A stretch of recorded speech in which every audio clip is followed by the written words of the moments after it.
नमस्कार ओडिशा। आज हूँ डिसेम्बर मास 22 तारिख सोमवार। आज दिन जाकर गुरुत्वपूर्ण खबर उपरे आसतु नजर पकाइबा। भिडियोटी को शेष पर्यंत देखंतु। मात्र किछि समय मध्य जानिपारे आज दिन संपूर्ण खबर। ता पूर्व चैनल नुआ थिले चैनल को सब्सक्राइब करी पाखरे थिबा बेल आइकन को ऑन करी रखंतु। परवर्ती खबर, घन कुहुड़ी पई सतर्कता जारी। शीत जाड़े थरुछि ओडिशा। पारद तलमुहा रही बेले केतेक जिले में घन कुहुड़ी देखा मिलुछि। विशेषकर सकाळ समय प्रबल ठंडा सांगकु कुहुड़ी यातायात में बाधा सृष्टि करुछि। एही समय घन कुहुड़ी पई सतर्क रहबाकू परामर्श दिया। एने लोकंकु सतर्क कला वाणिज्य और परिवहन विभाग।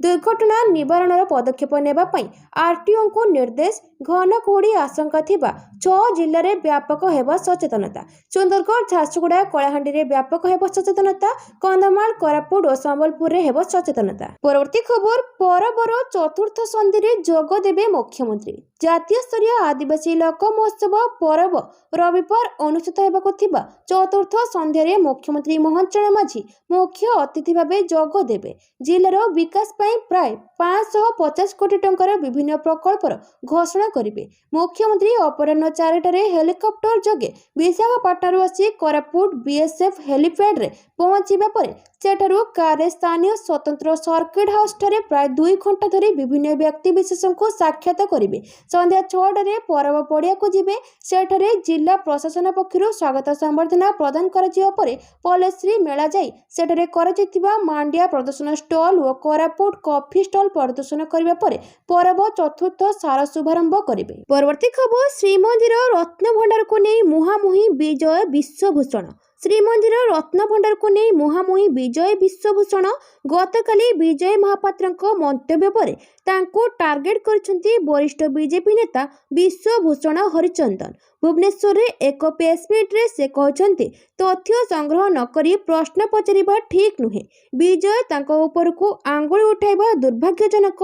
एहास से दाबी करछंती तुरंत रत्न भंडार खोला जिबा सह तथ्य सार्वजनिक करा जाऊ। से राज्य आईन मंत्री थिबा समय रे कौनसी नीति विभ्राट होई नै बोली विश्वभूषण कहछंती। 2000 रु 2009 जाए राज्य रे बीजेडी बीजेपी मेंटो सरकार रे आईन विभाग बीजेपी हाथ रे थिला। सेते बेले मंत्री थिले विश्वभूषण हरिचंदन। से समय रे काहेकि रत्न भंडार चाबी खोजी नथिले बोली गतकाली प्रश्न करथिले वरिष्ठ बीजेपी नेता विजय महापात्र। तांकर एभली मंतव्य परे बीजेपी रे ओडुआ परिस्थिति सृष्टि होईछि। परवर्ती खबर, जनवरी 9 रे आदर्श विद्यालयर प्रवेशिका परीक्षा। 6 रु 9 श्रेणी जाए पिला देई परिबे एंट्रांस। ओडिशा आदर्श विद्यालय एवं ओडिशा माइनिंग आदर्श विद्यालय रे प्रवेशिका परीक्षा जनवरी 9 रे अनुष्ठित हेबो।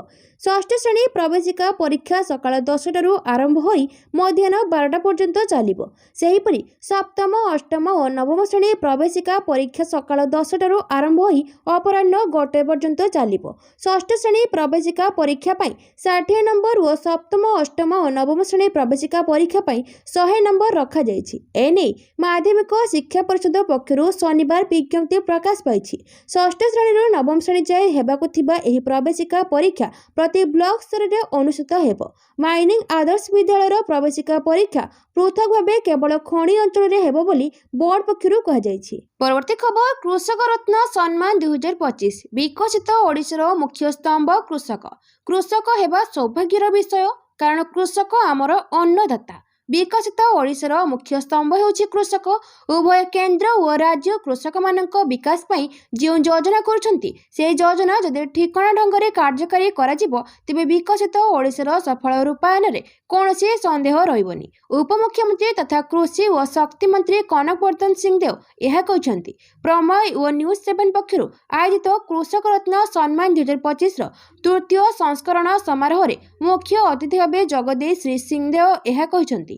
शनिवार कृषक रत्न सम्मान 2025 समारोह अनुष्ठित होइतिला। शिक्षा और अनुसंधान विश्वविद्यालय उपसभापति तथा सुमारियल मीडिया प्राइवेट लिमिटेड रो निर्देशिका शाश्वती दास को द्वारा उद्घाटित एही उत्सव रे उपमुख्यमंत्री कहितिले आम देशर गोबर, परिबा चोपा, लिंब भली जैविक उपादान रे प्रस्तुत खत को आधार करी अनेक बाहर देशर जैविक चाष रे अग्रगति कलेनी। हेले आमे निजस्व जैविक चाष धारु पछे जाउछे। जैविक चाष ଚାଷରେ ଉତ୍ପାଦିତ ଫଳ ପରିବା ବିଶ୍ୱ ବଜାରରେ ଆଦର ପାଉଥିବା ବେଳେ ରାସାୟନିକ ସାର ସ୍ୱାସ୍ଥ୍ୟ ପ୍ରତି କ୍ଷତିକାରକ ହୋଇଥିବାରୁ ତାର ଆଦର କମିଛି। ପରବର୍ତ୍ତୀ ଖବର, ନୂଆ ବର୍ଷରୁ ପ୍ରତ୍ୟେକ ଟୋଲ୍ ପ୍ଲାଜାରେ ଲାଗିବ ହାଇ ସ୍ପିଡ୍ କ୍ୟାମେରା। ରାଜପଥରେ ଗାଡ଼ି ଚଳାଉଥିଲେ ହୋଇଯାଆନ୍ତୁ ସାବଧାନ, କାରଣ ନୂଆ ବର୍ଷରେ ସରକାର ଆଣିବାକୁ ଯାଉଛନ୍ତି ନୂଆ ନିୟମ। ଏଥର ଆଉ ସରକାରଙ୍କ ହାତରୁ ବର୍ତ୍ତି ପାରିବେନି ଅମାନିଆ ଗାଡ଼ି ଚାଳକ। ସରକାରଙ୍କ ଏହି ନୂଆ ଟୋଲ୍ ନିୟମରେ ନା ଟୋଲ୍ ପ୍ଲାଜାରେ ଅଟକିବାକୁ ପଡ଼ିବ, ନା ଜରିମାନାରୁ ବର୍ତ୍ତି ପାରିବେ ଅମାନିଆ ଗାଡ଼ି ଚାଳକ।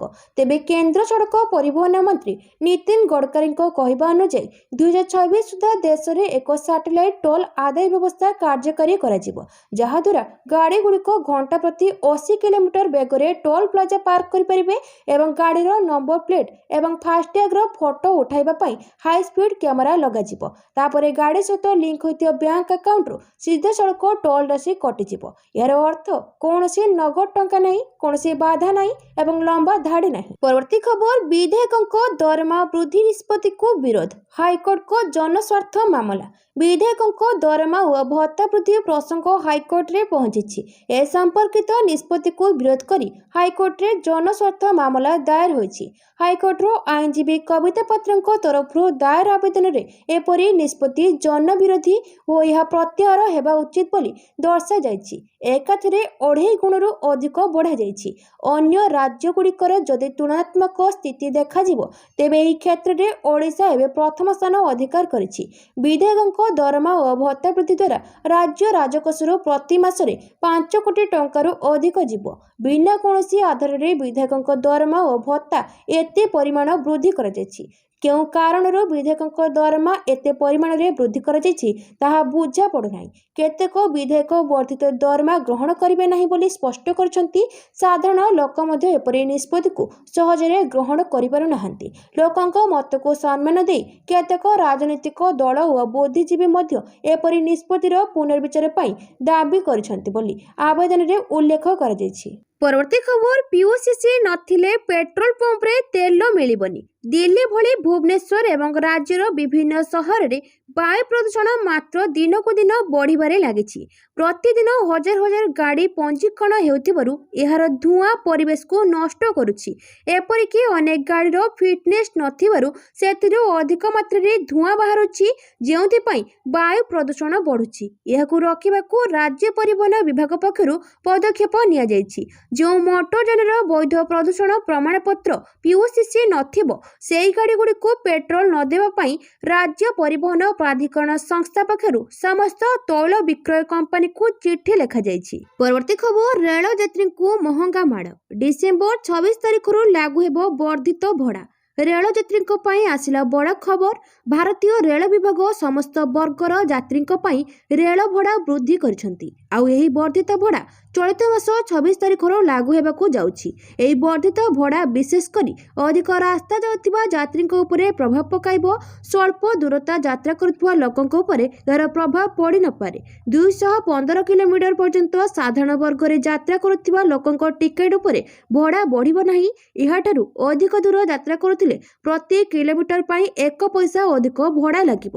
ମେଲ୍ ଓ ଏକ୍ସପ୍ରେସ୍ ଟ୍ରେନ୍ରେ ଯାତ୍ରା କରୁଥିଲେ ଯାତ୍ରୀଙ୍କ ପାଇଁ ନନ୍ ଏସି ଓ ଦ୍ୱିତୀୟ ଶ୍ରେଣୀ ପାଇଁ କିଲୋମିଟର ପ୍ରତି ଅଧିକ 2 ପଇସା ଦେବାକୁ ପଡ଼ିବ। ଅର୍ଥାତ୍ ଯଦି କୌଣସି ଯାତ୍ରୀ 500 କିଲୋମିଟର ଯାତ୍ରା କରୁଛନ୍ତି, ତେବେ ତାଙ୍କୁ ପୂର୍ବ ଭଡ଼ା ତୁଳନାରେ 10 ଟଙ୍କା ଅଧିକ ଦେବାକୁ ପଡ଼ିବ। ପରବର୍ତ୍ତୀ ଖବର, ରଥଯାତ୍ରା ପାଇଁ ସମସ୍ତ ନୀତି ନିର୍ଘଣ୍ଟ ଚୂଡ଼ାନ୍ତ। ପୁରୀରେ ମହାପ୍ରଭୁଙ୍କ ବିଶ୍ୱ ପ୍ରସିଦ୍ଧ ରଥଯାତ୍ରା ପାଇଁ ସମସ୍ତ ନୀତି ନିର୍ଘଣ୍ଟ ଛତିଶା ନିଯୋଗ ବୈଠକରେ ଚୂଡ଼ାନ୍ତ। ଜୁଲାଇ 4 ତାରିଖରେ ଘୋଷଯାତ୍ରା ଅନୁଷ୍ଠିତ ହେବ। ଏଥିପାଇଁ ଦେବସ୍ନାନ ପୂର୍ଣ୍ଣିମାଠାରୁ ନୀଳାଦ୍ରି ବିଜେ ଯାଏଁ ସବୁ ନୀତିକୁ ଛତିଶା ନିଯୋଗରେ ସେବାୟତ ପ୍ରତିନିଧିଙ୍କ ସହ ଆଲୋଚନା ପରେ ଚୂଡ଼ାନ୍ତ କରାଯାଇଛି। ଏହି ନୀତି ନିର୍ଘଣ୍ଟକୁ ଆସନ୍ତା 11 ତାରିଖରେ ହେବାକୁ ଥିବା ଶ୍ରୀମନ୍ଦିର ପରିଚାଳନା କମିଟି ବୈଠକରେ ଅନୁମୋଦନ କରାଯିବ। ଜୁଲାଇ 15 ତାରିଖ ନୀଳାଦ୍ରି ବିଜେ ଦିନ ଚନ୍ଦ୍ରଗ୍ରହଣ ପଡ଼ୁଥିବାରୁ ନୀଳାଦ୍ରି ବିଜେ ନୀତିକୁ ଶୀଘ୍ର ସମ୍ପୂର୍ଣ୍ଣ କରାଯିବ। ଏଥିପାଇଁ ମହାପ୍ରଭୁଙ୍କ ପହଣ୍ଡି ଅପରାହ୍ନ 4ଟା ଆରମ୍ଭ କରାଯାଇ 11ଟା ସୁଦ୍ଧା ଶେଷ କରାଯିବ। ଏହାପରେ ରାତି ପହୁଡ଼ କରାଯାଇ ଭୋରୁ ଦ୍ୱାର ପିଟା ସହ ଅନ୍ୟାନ୍ୟ ନୀତି ସମ୍ପୂର୍ଣ୍ଣ ହୋଇ ଅପରାହ୍ନ 4ଟା ସୁଦ୍ଧା ମଧ୍ୟାହ୍ନ ଧୂପରେ ନୀଳାଚଳ ଅବଢ଼ା ଶେଷ କରିବା ପାଇଁ ନିଷ୍ପତ୍ତି ନିଆଯାଇଛି। ପରବର୍ତ୍ତୀ ଖବର, ସିବିଆଇ ଜାଲରେ ଲେଫ୍ଟନାଣ୍ଟ କର୍ଣ୍ଣେଲ 2.23 କୋଟି ନଗଦ ଟଙ୍କା ଜବତ। CBI जालरे lieutenant kernel Deepak Kumar Sharma बासभवन जबत है 2.23 कोटी नगद टंका। सीबीआई शनिवार लेफ्टिनेंट कर्नेल दीपक कुमार शर्मा को गिरफ्त करिछि जे प्रतिरक्षा मंत्रालय अधीन डिफेन्स प्रोडक्शन विभाग कार्यरत थिले। से बेंगालुरु स्थित एक कंपनी 3 लाख टंका नेइथिबा अभियोगरे तांको गिरफ्त करा जायछि। लेफ्टिनेंट कर्नेल शर्मा नियमित भाव में दुर्नीति एवं अवैध कार्य लिप्त थिले। प्रतिरक्षा उत्पादन निर्माण रप्तानी आदि कारबार करथिबा विभिन्न घरोई कंपनीर प्रतिनिधि सहित आपराधिक षड्यंत्र से अଯଥା सुविधा प्रदान बदल लांच नेउथिले। सीबीआई को बेंगालुरु स्थित एक कंपनी संभाव्य लांच देवा विषय तथ्य मिलता। एक कंपनी निर्देश विनोद कुमार नामक जड़े व्यक्ति लेफ्टिनेंट कर्नेल दीपक कुमार शर्मा को 3 लाख टंका लांच प्रदान करथिले। परवर्ती खबर हिंदू युवकों को हत्या अभियोग 10 गिरफ। जघन्य अपराध को निंदा कले यूनुस। बांग्लादेश रे जड़े हिंदू व्यक्ति हत्या घटना 10 जन को गिरफ कर अंतरीण सरकार मुख्य परामर्शदाता मोहम्मद यूनुस शनिवार एने सूचना देछन्ति। यूनुस एक्स रे एक विवृत्ति रे कहछन्ति जे 10 जनक मध्यरु 7 जन को रैपिड एक्शन बाटालियन द्वारा गिरफ कर जायतिला और 3 जन को पुलिस एही मामला रे संदिग्ध भाबे गिरफ करिथिले। यूनुस कहछन्ति सेमानंको गिरफ करिबार आरएवी एवं पुलिस विभिन्न स्थान रे ऑपरेशन जारी रखिथिला। विभिन्न स्थान रे ऑपरेशन समय सेमानंको गिरफ करा जायतिला। गिरफ होइतिबा व्यक्ति मानक बयस 19 रु 46 वर्ष मध्य हेबो। मोहम्मद सिंह भालुकारे दीपू चंद्र दास नामक जड़े उत्त्यक्त युवक एक पोशाक कारखाना कर्मचारी को पिटी पिटी हत्या करथिले एवं तांको निया लगाई देथिले। यह यूनुस शासन समय बांग्लादेश रे आईन श्रृंखला अभाव एवं गणतंत्र एक बड़ उदाहरण थिला। हिंदू युवकों को निर्मम भाव में हत्या कर जाइथिले एवं तापरे तांको शरीर को लोकमानक आगरे पड़ी दिया जाइथिला। परे तांको एक गछरे बांधी दिया जाइथिला। परवर्ती खबर एतला देले ह्यूमान को मां। कंठशिल्पी ह्यूमान सागर मृत्यु मामला रे थाना रे एतला होइछि।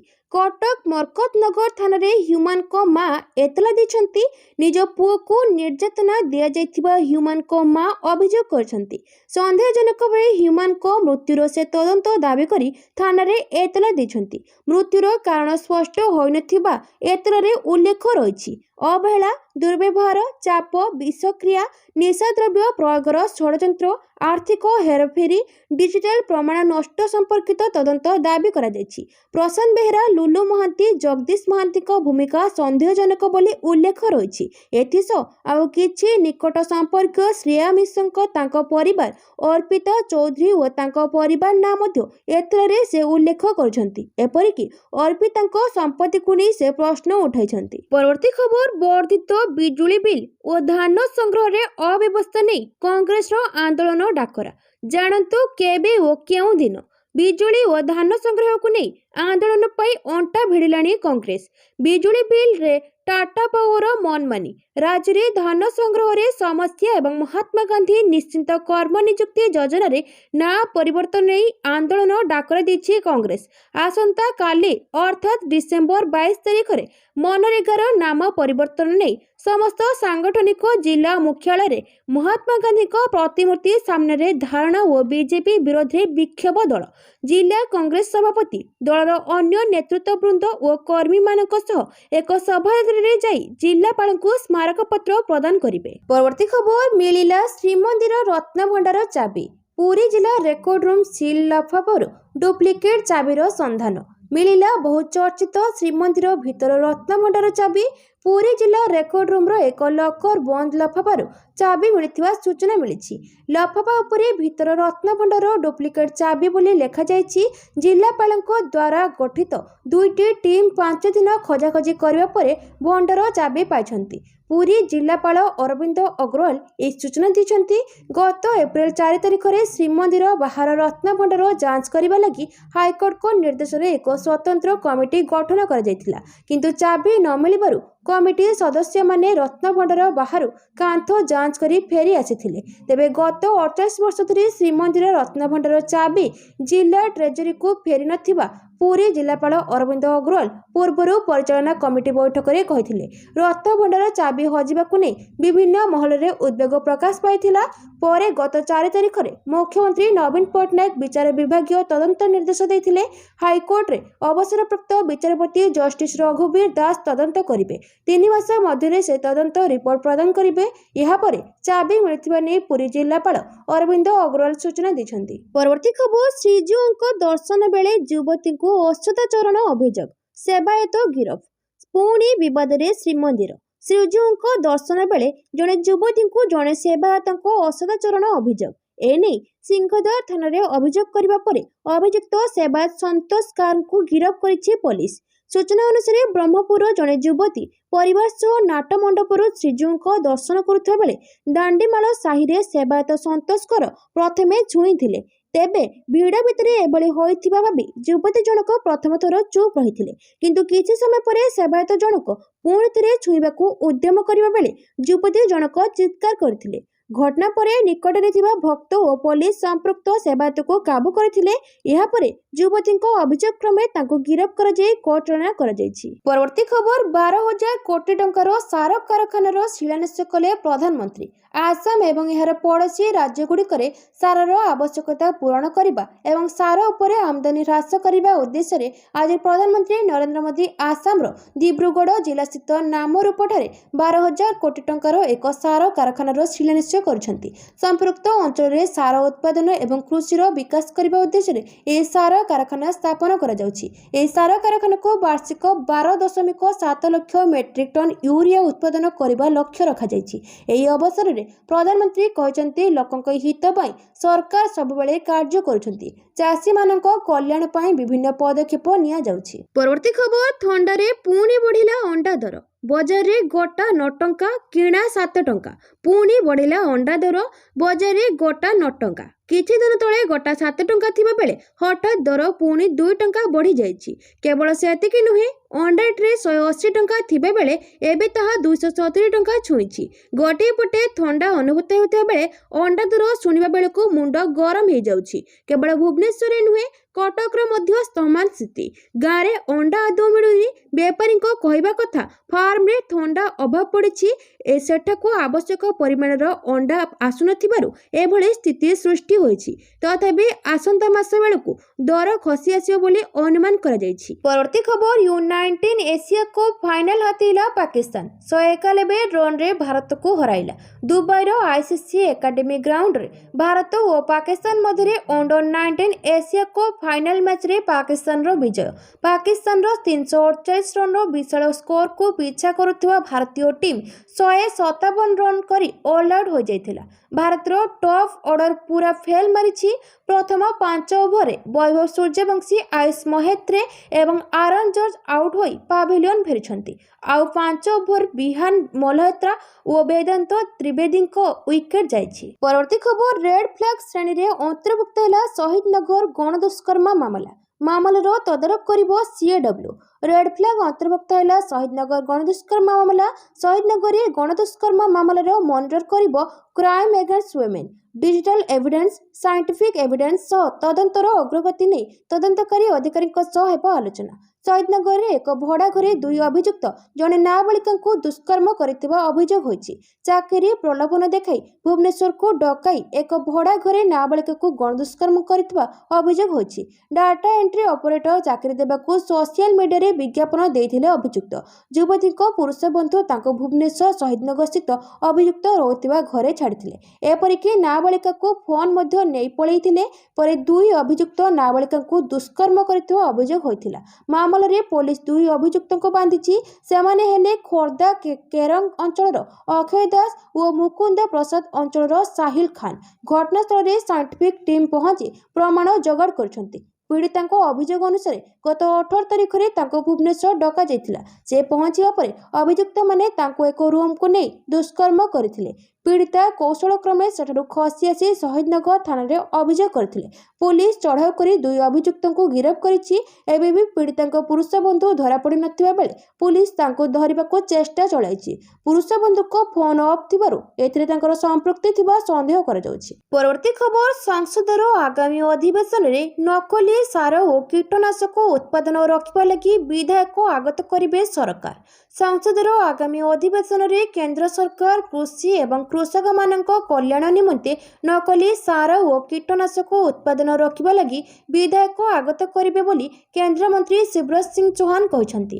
श्री चौहान नकली सार कीटनाशक एवं फसल रे व्यवहृत हेउतिबा अन्य केतक उत्पादन बिक्री और व्यवहार नै चिंता व्यक्त करिसंती। श्री चौहान कहिसंती ए संबंध रे दृढ़ आईन प्रणयन कराजिबो एवं असाधु व्यवसायीक विरोध रे कठोर कार्यानुष्ठान नियाजिबो। परवर्ती खबर श्रीमद भगवत गीता सहित पुतिन को आसाम रो चा उपहार देथिले मोदी।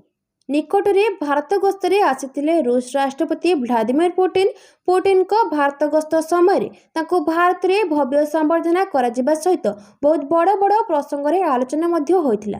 पुतिन अनेक मान्यगण्य व्यक्तिंको मध्य भेटिथिले एवं तांको विभिन्न उपहार मध्य दिया जायथिला। प्रधानमंत्री नरेंद्र मोदी तांको एक भगवत गीता उपहार कर देथिले जहाकु ने बेस चर्चा मध्य होइथिला। किंतु गीता सहित प्रधानमंत्री निज बंधु पुतिन को आउ एक उपहार मध्य देथिले जहा थिला आसाम रो चा।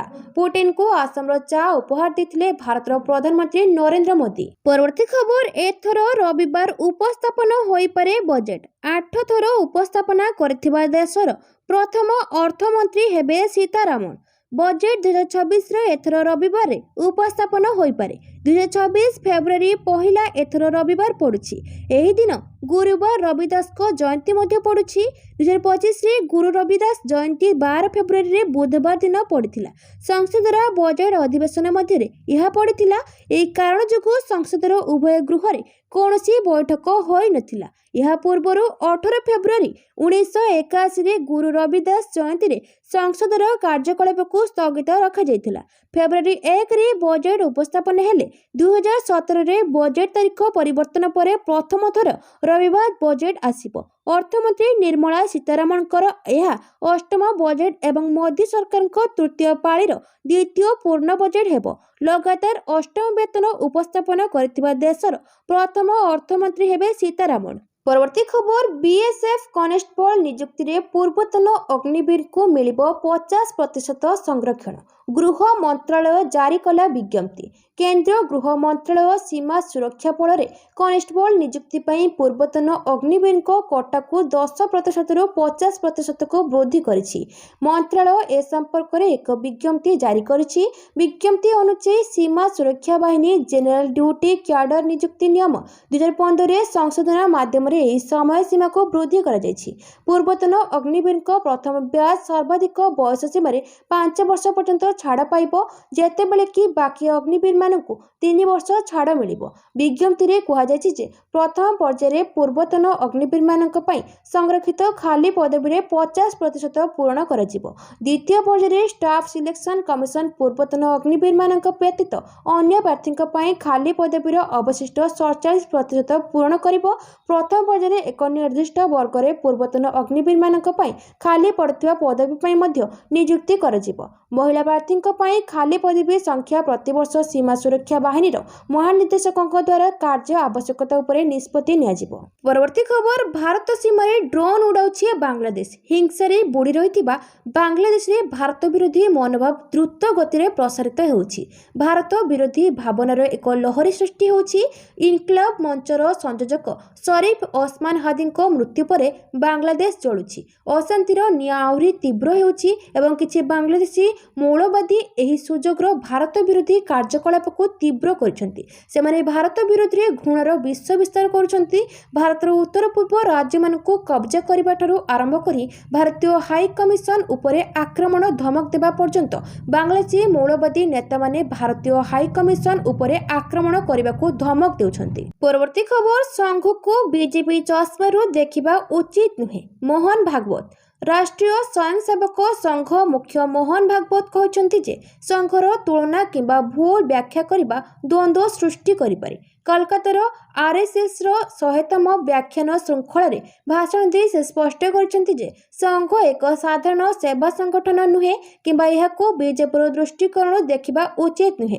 आरएसएस रो प्रतिष्ठार उत्तर गोटे बाक्य दि जाई परिबो, ताहा हेउची भारत माता की जय। एटारे भारत केवल एक देश नुहे बरं एक अन्य नीति एवं परंपरा। आमर लक्ष्य होची से परंपरा को बजाय रखिबा एवं भारत को पुणी थे विश्व गुरु करबा पई समाज को प्रस्तुत करबा। परवर्ती खबर, जो माने कोनोसी धर्म को अपमान करुचंती सेमानकु दिया जिवो कठोर दंड। तेलंगाना मुख्यमंत्री रेवंत रेड्डी घोषणा करछंती जे राज्य सरकार अन्य धर्म को अपमान करुवा लोकों को दंड देबा पई विधानसभा रे एक नूतन आईन आगत करिवे। मुख्यमंत्री रेड्डी कहछंती जे तांको सरकार अपराधी विरोध में कठोर कार्यानुष्ठान सुनिश्चित करबा पई विद्यमान आईन रे आवश्यक संशोधन मध्य करिवे। एलवी स्टेडियम रे क्रिसमस पालन को समर्थित करी मुख्यमंत्री समस्त धर्म मध्य पारस्परिक सम्मान आवश्यकता उपरे गुरुत्वारोप करी कहछंती जे राज्य में शांति बजाय रखिबा पई सरकार पूर्व धार्मिक घृणा एवं आक्रमण घटना पर कठोर आभिमुख्य ग्रहण कर सारछंती। परवर्ती खबर, आईएसआईएस उपरे बड़ आक्रमण, ध्वंस होइछि अनेक आडा। सीरिया रे इस्लामिक स्टेट विरोध रे चलिथिबा युद्ध रे मुस्लिम देश जोर्डान एक बहुत बड़ एवं साहसिक पदक्षेप नेछि। जोर्डान वायुसेना आनुष्ठानिक भाव में निश्चिंत करिछि जे यार लड़ुआ विमान गुडी को अमेरिकीय सेना सहित मिसी आतंकवादी शिविर उपरे एयर स्ट्राइक करछंती। एही सामरिक अभियान को चलित मासर आरंभ में 3 जन अमेरिकीय नागरिकों हत्यार एक उपयुक्त प्रतिशोध बोली विवेचना करा जाउछि। उभय देशर एही मिलित अभियान रो लक्ष्य होचे दक्षिण सीरिया रे पुनर्बार देखा जाउथिबा आतंकवादर मेरुदंड भांगिबा एवं समग्र अंचल को सुरक्षित करिबा। सीरिया रे जने बंदूकधारी द्वारा संप्रति होइतिबा आक्रमण रे 2 जन अमेरिकीय सैनिक एवं जने अनुवादकଙ୍କ मृत्यु होइथिला, जहा परे अमेरिका राष्ट्रपति डोनाल्ड ट्रम्प अति गंभीर एवं कठोर प्रतिशोध नेबाकू प्रतिश्रुति देइथिले। एही प्रतिश्रुति पूरण करी अमेरिका वायुसेना एवं जोर्डान युद्ध विमान सीरिया मरुभूमि रे आईएसआईएस शिविर उपरे आक्रमण करथिले। मुख्यतः आतंकवादी माने अस्त्र संरक्षण करी आक्रमण योजना करथिबा आड्डा गुडी को ध्वंस करथिले। परवर्ती खबर, पत्नी को घर खर्चर हिसाब मागिबा क्रूरता नुहे। सुप्रीम कोर्ट श्रींको ठारू घर खर्चर हिसाब मागिबा क्रूरता नुहे। एने शुक्रवार दिन सुप्रीम कोर्ट एक गुरुत्वपूर्ण राय दैछंती। सुप्रीम कोर्ट कहछंती जे स्वामी स्त्री को घर खर्च जनित एक एक्सेल शीट प्रस्तुत करने को कहिथिले, जहाकु नै मामला रुजु होइतिला। तेबे विचारपति बीवी नागरथन एवं आर महादेवन को खंडपीठ स्वामी विरोध में दायर करा जायतिबा एफआईआर को रद्द करछंती। सुप्रीम कोर्ट कहछंती जे भारतीय समाज रे यह एक वास्तवता होई पारे जे पुरुष माने प्रायतः घर खर्च उपरे प्रभाव पकाइबाकू एवं नियंत्रण करने चेष्टा करती, किंतु यह फौजदारी कार्यानुष्ठान को समर्थन करे नहीं। दुई विचारपति खंडपीठ कहते जे वैवाहिक अभियोग विचार करने समय कोर्ट मान बहुत सतर्क रहिबा आवश्यक। खंडपीठ आहरी कहते जे छोट छोट दैनंदिन समस्या जो अनेक मामला कोर्ट रे पहुंचे, जहाँ कौन प्रकार स्त्री प्रति निष्ठुरता नुहे। परवर्ती खबर, नीट रे कम नंबर रखिथिबा छात्रंक नाम लेखा 10 डेंटाल कॉलेज को 10 कोटी जरिमाना। मेडिकल और डेंटाल शिक्षा नियमर उल्लंघन को नहीं सुप्रीम कोर्ट कड़ा आभिमुख्य पोषण करने सह एक गुरुत्वपूर्ण निष्पत्ति सुनाई। सर्वोच्च अदालत राजस्थान 10टी घरोई डेंटाल कॉलेज को 10 कोटी टंका लेखाए जरिमाना लगाई। यह कॉलेज गुड़िक नीट 2016-17 रे धार्य कट ऑफ मार्क ठारू कम नंबर रखिथिबा छात्रछात्री नाम लेखाइथिले। यह नियमर स्पष्ट उल्लंघन एवं शिक्षा व्यवस्था सह खेल बोली कोर्ट कहछंती। नीट परीक्षा होछि देशव्यापी मेडिकल और डेंटाल कॉलेज रे नाम लेखा पई एकमात्र आधार, किंतु यहाकू अणदेखा करी राजस्थान घरोई डेंटाल कॉलेज गुड़िक छात्रछात्री को बीडीएस पाठ्यक्रम रे नाम लेखाइथिले। एही मामलार विचार दीर्घ समय धरी अदालत रे चलिथिला, जहाँ उभय कॉलेज और छात्रछात्री भूमिका उपरे प्रश्नवाची सृष्टि करथिला। विचारपति जीके माहेश्वरी और विचारपति विजय विष्णु को नहीं गठित खंडपीठ कहते जे कॉलेज जाणीशुणी नियमर उल्लंघन करछंती, सेथिपई एमानक उपरे दृढ़ कार्यानुष्ठान आवश्यकता रही। କୁହାଯାଇଛି ଏସବୁ କଲେଜ ରାଜ୍ୟ ଆଇନ ସେବା ପ୍ରାଧିକରଣ ନିକଟରେ 10 କୋଟି ଲେଖାଏଁ ଟଙ୍କା ଜମା କରିବାକୁ କୋର୍ଟ ନିର୍ଦ୍ଦେଶ ଦେଇଛନ୍ତି। ଏଥିସହ ରାଜସ୍ଥାନ ସରକାରଙ୍କ ଭୂମିକା ଉପରେ କୋର୍ଟ ପ୍ରଶ୍ନ ଉଠାଇବା ସହ 10 ଲକ୍ଷ ଟଙ୍କା ଜମା କରିବାକୁ କହିଛନ୍ତି। ପରବର୍ତ୍ତୀ ଖବର, ଧୋନିଙ୍କ ଅବସର ପ୍ଲାନ୍ ପ୍ରସ୍ତୁତ, ସିଏସ୍କେ ଦେଲା ବଡ଼ ସଂକେତ। ଚେନ୍ନାଇ ସୁପର କିଙ୍ଗସକୁ 5 ଥର ଚାମ୍ପିୟନ କରିଥିବା ଦିଗ୍ଗଜ ମହେନ୍ଦ୍ର ସିଂହ ଧୋନିଙ୍କ ଆଇପିଏଲ୍ରୁ ଅବସର ଯୋଜନା ପ୍ରସ୍ତୁତ ହୋଇସାରିଛି। ଧୋନି ଗତ ସିଜନରେ ସିଏସ୍କେ ପାଇଁ ଜଣେ ଅନକ୍ୟାପ୍ଡ ପ୍ଲେୟାର ଭାବରେ ପଡ଼ିଆକୁ ଓହ୍ଲାଇଥିଲେ। ଗତ 2ଟି ସିଜନକୁ ଧୋନିଙ୍କ ଅବସରକୁ ନେଇ ଅନେକ କଳ୍ପନା ଜଳ୍ପନା ଚାଲିଛି, କିନ୍ତୁ ଆଇପିଏଲ୍ 2024ରେ ସିଏସ୍କେ ତାଙ୍କ ବିଦାୟ ପାଇଁ ପୁରା ବ୍ୟବସ୍ଥା କରିସାରିଛି। ତେବେ ଧୋନିଙ୍କ ଏହି ଏକ୍ଜିଟ୍ ପ୍ଲାନ୍ ପାଇଁ ସିଏସ୍କେକୁ ବଡ଼ ମୂଲ୍ୟ ଦେବାକୁ ପଡ଼ିବ। ଧୋନିଙ୍କ ଅବସର ପରେ ତାଙ୍କର ବ୍ୟାକଅପ୍ ପାଇଁ ସିଏସ୍କେ ପ୍ରାୟ 32.50 କୋଟି ଟଙ୍କା ଖର୍ଚ୍ଚ କରିଛି। ପରବର୍ତ୍ତୀ ଖବର, ଆସାମରେ ବାଂଲାଦେଶୀ ଅନୁପ୍ରବେଶକାରୀଙ୍କୁ ବସତି ଦେବାକୁ ଚାହୁଁଛି କଂଗ୍ରେସ, ତେଣୁ ଏସ୍ଆଇଆର୍କୁ ବିରୋଧ କରୁଛି ମୋଦି। ପ୍ରଧାନମନ୍ତ୍ରୀ ମୋଦି 2 ଦିନିଆ ଆସାମ ଗସ୍ତରେ ଅଛନ୍ତି। ଏହି ସମୟରେ ସେ Assam valley fertilizer and chemical company ଲିମିଟେଡର ଆମୋନିଆ ୟୁରିଆ ପ୍ରକଳ୍ପର ଶିଳାନ୍ୟାସ ସମାରୋହରେ ଯୋଗ ଦେଇଥିଲେ। ସମାରୋହ ପରେ ପ୍ରଧାନମନ୍ତ୍ରୀ ମୋଦି କହିଥିଲେ, ଆଜି ଆସାମ ଏବଂ ସମଗ୍ର ଉତ୍ତର ପୂର୍ବ ପାଇଁ ଏକ ବଡ଼ ଦିନ। ନମରୂପ ଏବଂ ଦିବ୍ରୁଗଡ଼ ଦୀର୍ଘ ଦିନ ଧରି ଅପେକ୍ଷା କରିଥିବା ଏକ ସ୍ୱପ୍ନ ସତ ହେବାକୁ ଯାଉଛି। ପ୍ରଧାନମନ୍ତ୍ରୀ ମୋଦି କହିଛନ୍ତି, ଏହି ସମଗ୍ର ଅଞ୍ଚଳରେ ଶିଳ୍ପ ପ୍ରଗତିରେ ଏକ ନୂତନ ଅଧ୍ୟାୟ ଆରମ୍ଭ ହେବାକୁ ଯାଉଛି। ପରବର୍ତ୍ତୀ ଖବର, ଆସାମକୁ ପୂର୍ବ ପାକିସ୍ତାନର ଅଂଶ କରିବା ପାଇଁ ଏକ ଷଡ଼ଯନ୍ତ୍ର କରାଯାଇଥିଲା। ପ୍ରଧାନମନ୍ତ୍ରୀ ଆସାମରେ କଂଗ୍ରେସ ଉପରେ ବର୍ଷିଲେ ମୋଦି କଂଗ୍ରେସର ଅସଲିୟତ ପଦାରେ ପକାଇଲେ। ଖାଲି ସେତିକି ନୁହେଁ, ଆସାମ ପାଇଁ ହୋଇଥିବା ବିରାଟ ଷଡ଼ଯନ୍ତ୍ର କଥା ବି ଖୁଲମଖୁଲା ସମସ୍ତଙ୍କ ଆଗରେ ବଖାଣିଲେ, ଯାହାକୁ ଶୁଣିବା ପରେ ପୁରା ଆସାମବାସୀ ଚିନ୍ତାରେ ପଡ଼ିଛନ୍ତି। ପ୍ରଧାନମନ୍ତ୍ରୀ ନରେନ୍ଦ୍ର ମୋଦି ଶନିବାର ଆସାମର ଗୌହାଟୀରେ ଏକ ସମାବେଶକୁ ସମ୍ବୋଧିତ କରି କଂଗ୍ରେସ ଦଳକୁ ଟାର୍ଗେଟ କରିଛନ୍ତି। ସେ କଂଗ୍ରେସ ଉପରେ ଏକ ବଡ଼ ଆରୋପ ଲଗାଇଛନ୍ତି। ସେ କହିଥିଲେ ଯେ ଆସାମ ଏବଂ ଉତ୍ତର ପୂର୍ବର ବିକାଶ କଂଗ୍ରେସ ସରକାରଗୁଡ଼ିକର ଏଜେଣ୍ଡାରେ ନଥିଲା, ବରଂ ଆସାମକୁ ପୂର୍ବ ପାକିସ୍ତାନର ଅଂଶ କରିବା ପାଇଁ ଏକ ଷଡ଼ଯନ୍ତ୍ର କରାଯାଇଥିଲା। ସେ କହିଥିଲେ, କଂଗ୍ରେସ ସରକାରରେ ଥିବା ଲୋକମାନେ କହୁଥିଲେ ଆସାମ ଏବଂ ଉତ୍ତର ପୂର୍ବକୁ କିଏ ଯାଏ। ସେମାନେ ଭାବୁଥିଲେ ଯେ ଆସାମ ଏବଂ ଉତ୍ତର ପୂର୍ବକୁ ଆଧୁନିକ ବିମାନ ବନ୍ଦର, ଉନ୍ନତ ରେଳପଥ ଏବଂ ରାଜପଥର ଆବଶ୍ୟକତା ନାହିଁ। ଏହି ଚିନ୍ତାଧାରା ଯୋଗୁଁ କଂଗ୍ରେସ ଦଶନ୍ଧି ଧରି ଏହି ସମଗ୍ର ଅଞ୍ଚଳକୁ ଅବହେଳା କରିଥିଲା। ଦଶନ୍ଧି ଧରି କଂଗ୍ରେସ କରିଥିବା ଭୁଲଗୁଡ଼ିକୁ ମୋଦି ସୁଧାରି ଚାଲିଛି। ମୋ ପାଇଁ ଆସାମର ବିକାଶ ଏକ ଜରୁରୀ ଆବଶ୍ୟକତା ଓ ଏକ ଉତ୍ତରଦାୟିତ୍ୱ। ପରବର୍ତ୍ତୀ ଖବର, ଅରୁଣାଚଳ ପ୍ରଦେଶରେ ହାଇ ଆଲର୍ଟ। ରାଜ୍ୟରୁ ଧରାପଡ଼ୁଛନ୍ତି ଜଣଙ୍କ ପରେ ଜଣେ ପାକିସ୍ତାନୀ ଗୁପ୍ତଚର। ଆଲର୍ଟରେ ଅରୁଣାଚଳ ପ୍ରଦେଶ। ଏଥରକୁ ଚୀନ ପାଇଁ ନୁହେଁ, ପାକିସ୍ତାନ ପାଇଁ ରାଜ୍ୟରେ ହାଇ ଆଲର୍ଟ ଜାରି କରାଯାଇଛି। କାରଣ ଅରୁଣାଚଳରେ ପାକିସ୍ତାନୀ ଗୁପ୍ତଚରଙ୍କ ଗତିବିଧି ବଢ଼ିବାରେ ଲାଗିଛି। ଗତ 10 ଦିନ ଭିତରେ 4 ଜଣ ଗୁପ୍ତଚର ଧରାପଡ଼ିଯିବା ପରେ ସୁରକ୍ଷାକର୍ମୀଙ୍କ ଚିନ୍ତା ବଢ଼ିଛି। ଗିରଫ ସନ୍ଦିଗ୍ଧ ଭାରତୀୟ ନାଗରିକ ଗତିବିଧି ବାବଦରେ ସୂଚନା ଦେଉଥିବା ଜଣାପଡ଼ିଛି। ଉଭୟ ପାକିସ୍ତାନ ଓ ଚୀନ ସହ ଏମାନଙ୍କ ସମ୍ପୃକ୍ତି ଥିବା ନେଇ ସନ୍ଦେହ କରାଯାଉଛି।